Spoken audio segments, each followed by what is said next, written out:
சந்தோஷம் மகிழ்ச்சி உங்களை எல்லாரும் பாட்டில் ராதா அப்படின்ற நிகழ்வில் சந்திக்கிறதுல. அண்ட் வந்து ஆக்சுவலி தினகரன் வந்து பயங்கர பிளஸ்டுன்னு நினைக்கிறேன். முக்கியமான சம்பவக்காரங்களாம் இங்கே இருக்காங்க. அதெல்லாம் படம் பார்த்துட்டு வந்து தினகரனை விஷ் பண்ணுறது. குறிப்பாக இன்னைக்கு வந்து தமிழ் சினிமாவை வந்து வேற மாதிரி மாற்றி விட்டவங்க இங்கே வந்து இருக்கிறது.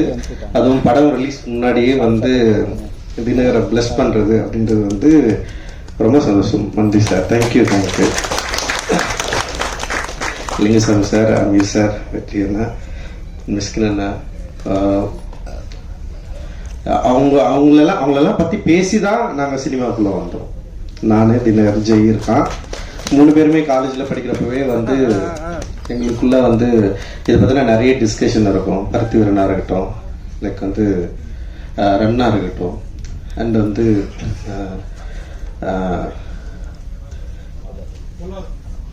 இல்லை ஒரு இமோஷனலாக இருக்கு.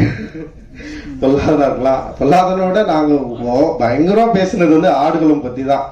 ஆடுகளம்ல இருக்கிற அந்த கேரக்டர் கிளைமேக்ஸு, அவன் ஏன் வந்து கத்தி அவன் குட்டான், அவன் சொருனானா இல்லையா, இல்லை வந்து அவன் ஏன் செத்தான் அப்படின்றதுக்கு நான் ஒரு கிளைமேக்ஸ் சொன்னேன். நான் பேட்டைக்காரன் ஏன் வந்து செத்து போயிடுறான் அப்படின்னா, நான் என்ன சொன்னேன்னா, பேட்டைக்காரன் சாவலைன்னா உயிரோட இருந்தா அவன் கொண்டு வாண்டா அவனை அப்படின்னு நான் சொன்னேன்.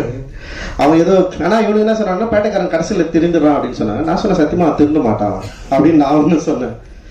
அண்ட் வந்து 5வது இருக்கட்டும், அண்ட் வந்து ஓனாய் மாட்டிக்குட்டியும் அவருடைய சினிமாக்குள்ள அந்த மனித உணர்வுக்குள்ள குறிப்பாக வந்து ஒரு திருநங்கை கேரக்டரை வந்து அவர் பயன்படுத்தி அப்படி பேச வச்சார்ல, அந்த 1 நிமிஷம் ஒரு 2 நிமிஷம் கதை இருக்கும். ஒரு பயங்கரமாக எமோட்டான நான்.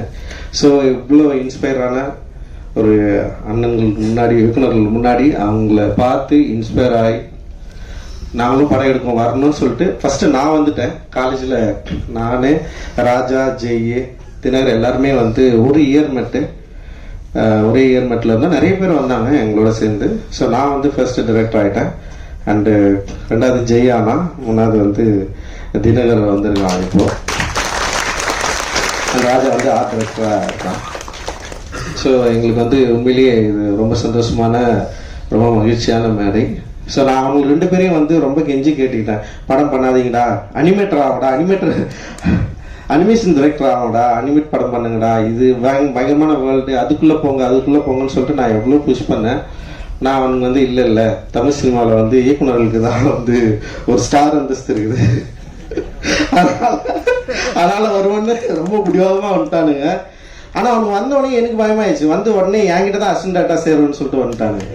இப்போ நான் வந்து ரொம்ப என்னன்னா, அசிஸ்டன்ட் டேரக்டர் ஃப்ரெண்டுன்னு சொல்லிட்டு அது ஒரு இது எடுத்துக்க கூடாதுன்னு நான் கொஞ்சம் பயந்தேன். நான் ஒரு ஃப்ரெண்டுன்னு சொல்லிட்டு அவங்க உள்ள வந்து ஏற்கனவே ஒர்க் பண்ணுற அசிஸ்டன்ட் டைரக்டர்ஸை, கோ டைரக்டர்ஸை டிஸ்டர்ப் பண்ணக்கூடாது, அந்த மாதிரி இன்ஃப்ளூயன்ஸ் இவங்க பண்ணக்கூடாதுன்னு சொல்லிட்டு அவங்கள ரொம்ப அசிஸ்டன்ட் டைரக்டராகவே ட்ரீட் பண்ணேன், ஃப்ரெண்டாகவே ட்ரீட் பண்ணல.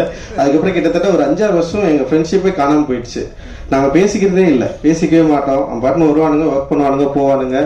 அப்புறம் வந்து வேலையில் ரொம்ப கருணையற்று இருந்தேன் நான். அதனால் அவனுங்க ரொம்ப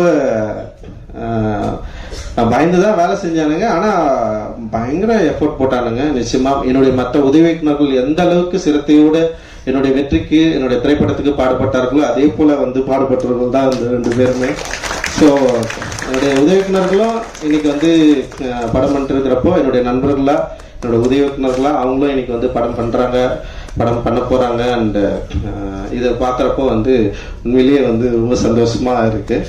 அண்டு ஸோ அப்புறம் நீலமில் படம் பண்ணுறது வந்து ரொம்ப ஈஸின்னு சில பேர் யோசிக்கலாம், இந்த மாதிரி கண்டென்ட்னா நீலமில் பண்ணிடலான்னு சொல்லிட்டு. ஆனால் கதை எடுத்து வந்து கொடுக்குறவங்களுக்கு தான் தெரியும். ஒவ்வொரு முறையும் படிச்சுட்டு கரெக்ஷன் சொல்லி டென்ஷன் ஆகிடுவானுங்க அவங்களே. சில பேர்லாம் வந்து இதுதான் ஃபைனல்னு சொல்லிட்டு சண்டை போடுற அளவுக்குலாம் போயிடுவானுங்க. அந்த மாதிரி தான் வந்து ஒவ்வொரு முறையும் வந்து படிச்சுட்டு இது ஒர்க் ஆகணும்னா ஒர்க் ஆகல, ஒர்க் ஆகணும்னா ஒர்க் ஆகுது. ஆனால் எல்லா ஸ்கிரிப்டும் முடிஞ்ச அளவுக்கு நானே படித்து நானே வந்து அதுக்குள்ளே ஒர்க் பண்ணுவேன். ஸோ இதில் வந்து இது வந்து ஒர்க் ஆகலன்றது வந்து செகண்டரி. பட் ஆனால் இது மூலமாக நம்ம என்ன சொல்ல வரோம், நம்ம என்ன பேசுகிறோம் சொசைட்டிக்கு. சினிமா அப்படின்றது வந்து நான் வந்து உண்மையிலேயே வந்து ஒரு என்டர்டைன்மெண்ட் மீடியமாக நான் பார்த்து உள்ளே வரல.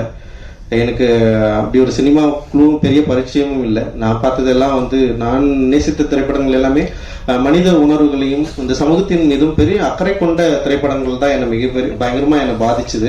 அந்த பாதிப்பிலிருந்து தான் நான் சினிமா எடுக்க வந்தேன். ஸோ என்னோட நீலம் ப்ரொடக்ஷனும் ஸோ அது மாதிரி இருக்கணும். ஸோ என்னோட இந்த உணர்வை சரியா புரிந்து கொண்டவர்கள் என்னோட சேர்ந்து நிறைய பேர் வந்து ஒர்க் பண்ணிருக்காங்க, நிறைய பேர் வந்து இணை தயாரிப்பா வந்து சேர்ந்திருக்காங்க. அந்த வகையில் வந்து நந்தகுமார் சார் தொடர்ந்து என்கிட்ட பேசிட்டே இருந்தாரு. ஸோ அப்படிதான் வந்து நான் அவர்கிட்ட வந்து ஒரு 2 தினகர் தான் வந்து டைரக்டர் முடிவானதுக்கு அப்புறம் ஒரு 2 கதை வந்து அவங்களுக்கு வந்து அனுப்பிச்சு வச்சேன். ஸோ அதில் வந்து பாட்டில் ராதா பண்ணலான்னு சொல்லிட்டு அவங்களும் முடிவு பண்ணாங்க, நானுமே முடிவு பண்ணேன். ஸோ அப்படிதான் இது எடுக்கப்பட்டது. ஸோ தினகர் மேலே எனக்கு கொஞ்சம் பயம்தான் இருந்தது. ஏன்னா அவன் ஷார்ட் ஃபிலிமை பார்த்து பயந்தவன் நான். ஜெய் மேலே எனக்கு அந்த பயம் இல்லை. ஏன்னா ஜெய் வந்து ஒரு டாக்குமெண்ட்ரி பண்ணியிருந்தா பிவேர் ஆஃப் டாக்ஸ்ன்னு சொல்லிட்டு பயங்கர அட்டகாசமான ஒரு படம் அது. நான் அவங்ககிட்ட வந்து நீ இப்படி ஒரு ராவா ஆயிடுறான்னா அவன் வந்து பயங்கர என்டர்டெயினா வந்து ப்ளூ ஸ்டார்னு ஒன்று எடுத்துட்டான். இவன் வந்து எப்படின்னா பயங்கர லவ் ஒரு என்டர்டெயினா தான் இருப்பான் அப்படின்னு பார்த்தா இவன் பயங்கர எமோஷனலான ஒரு படம் எடுத்து வந்திருக்கான். டோட்டல் கான்ட்ராஸ்ட் 2 பேருமே. அண்ட் வந்து அதே ஃபர்ஸ்ட் டைம் வந்து நான் படம் பார்த்து முடிச்சதுன்னே வந்து பார்த்தா வெல் எக்யூப்டு ஒரு படமா அது இருந்தது. டெக்னிக்கலாகவும் சரி, ஆர்டிஸ்ட் நடிச்சது, ஸோ இதெல்லாம் ரொம்ப என்ஜாய் பண்ணேன். ஏன்னா அவனுடைய ஃபர்ஸ்ட் ஷார்ட் ஃபிலிம் பார்த்துட்டு பயங்கர கொடூரமா இருந்தது. அப்புறம் ஒரு டைரக்டரா எவ்வளவு கொடூரக்காரனா இருந்தான்னு அவனை பத்தி எல்லாருமே சொல்லிட்டு இருந்தாங்க. நடிக்க தெரியாத ஒரு சின்ன பையனை வந்து கொடுமைப்படுத்திருக்கான்.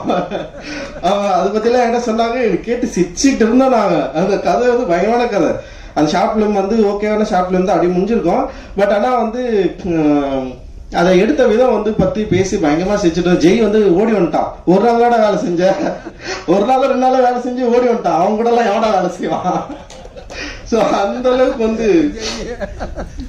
தினகருடைய கொடுமையை வந்து நான் அதான் யோசிச்சேன். நான் சொல்லி அனுப்பிச்சேன், ஸ்பாட்ல யாரையும் திட்டாதரா, ஆக்டருங்களை திட்டாம வேலை வாங்கடா, கொஞ்சம் கவனமாடுறா. நான் ஸ்பாட்டுக்கே போல. ஃபர்ஸ்ட் இவன் என்ன பண்றான்னு சொல்லிட்டு அப்படியே வெயிட் பண்ணிட்டேன்னா அப்புறம் சில ஃபுட்டேஜஸ் பார்த்தோன்னே வந்து பரவாயில்ல இவன் டைரக்டர் ஆகிடுவான்டா அப்படின்ற மாதிரி வந்து எனக்குள்ள ஒரு கான்ஃபிடென்ட் வந்தது. அந்த கான்ஃபிடென்ட் அடிப்படையில் சரி அப்படியே நான் அவனை வந்து விட்டேன். நான் அப்புறம் பார்த்தா ஒரு பயங்கரமா அப்படி ஒரு எமோஷனலான ஒரு படத்தை வந்து கொடுத்துட்டான். அண்ட் வந்து உண்மையிலேயே எனக்கு ரொம்ப சந்தோஷமா இருந்தது.